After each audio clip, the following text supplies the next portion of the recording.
One question at a time with OC. Here we go. Hello. Oh, I'm not selling anything, ma'am. I have a YouTube channel. We're going around asking people questions. Want to know if you could answer a question? No? Yeah, just like most of America. Pretty dumbed down. Hello. How are you? My name is OC. I have a YouTube channel, and I was wondering if you could answer a question for me. Just one question. Just one question? Ah, jeez. Well, good luck. Martial law's coming. Not even gonna bother. Okay. So, I have a YouTube channel, right? Where I go around asking a question of the day. Okay? You want to answer a question? Not if I can be on YouTube. I can hold it down and they could just hear you. How about that? Okay. How many presidents were there before George Washington? I have no idea. You have no idea? Okay. Alright. How y'all doing? My name is OC and I have a YouTube channel where we go around asking people one question a day about America and see if they can answer it. You want to play? It's just one question. You answer. No, no español. No? Alright. Well, thank you anyway. Have a good day. I go around once a day asking one question, and it's usually, political or something to do with what's going on, with the times or whatever, and or other things just to help inform America about the truths about things instead of the lies that they portray and tell and teach and stuff like that in school and society. And well, what's the question? Okay, it's really simple. How many presidents were there before George Washington? Rumor has it that there was a black president before George Washington. Uh-huh. Not certain. Right. Rumor has it there was. Then they went on to say that he was actually a speaker of the House or something to that effect. But that's all I know.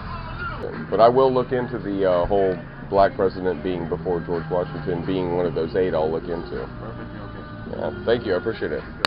If the Declaration of Independence was 1776 and the Constitution was 1789, and if George Washington's first term started in 1789, who was the leader of the United States for 13 years between 1776 and 1789?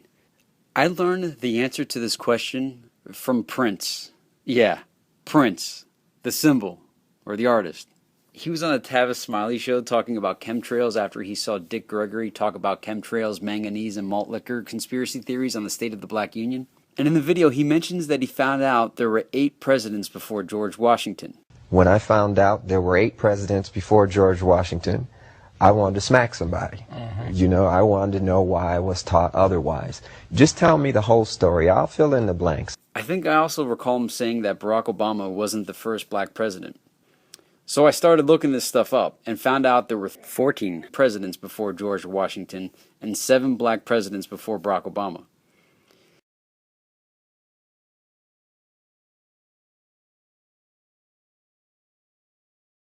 I make my decisions on the basis of my moral commitment, and I take my ministry very seriously. I would not say that the civil rights movement is dead.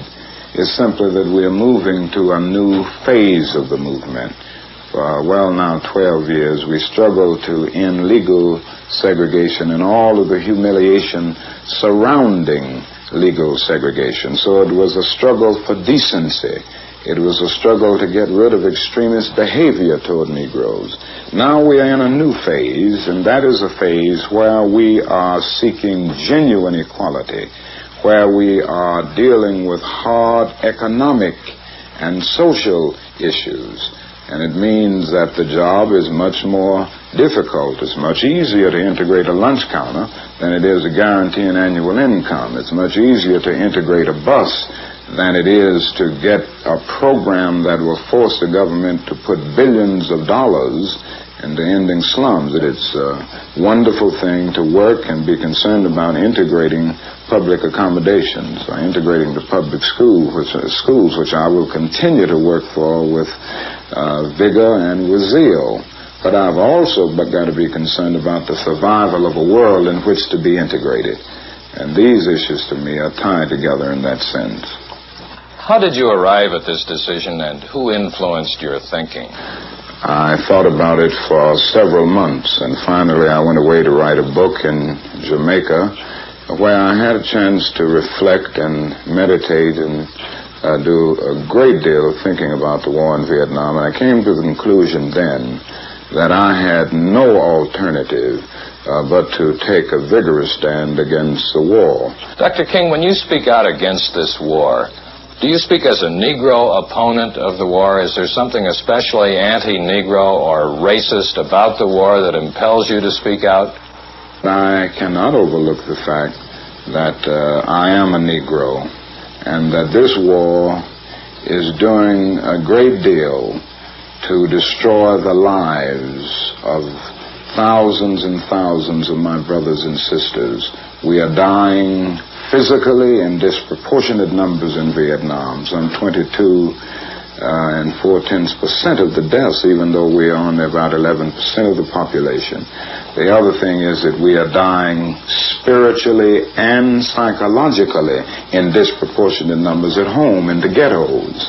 And I think the war itself accounts for our constant spiritual and psychological death here at home.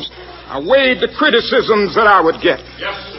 I thought about even the fact that some Negroes wouldn't understand, and some respectable Negro leaders who are more concerned about being invited to the White House than invited to the cause of justice would be against me.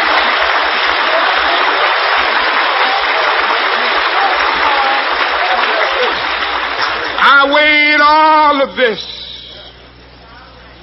And as I weighed in it, as I prayed over it, something said to me that you got to speak on this issue. If you don't speak on it and others don't speak, I'm not going to give up. I'll have even the rocks to cry out against this war. It's an evil war. And no matter where it leads, no matter what abuses it may bring, I'm going to tell the truth.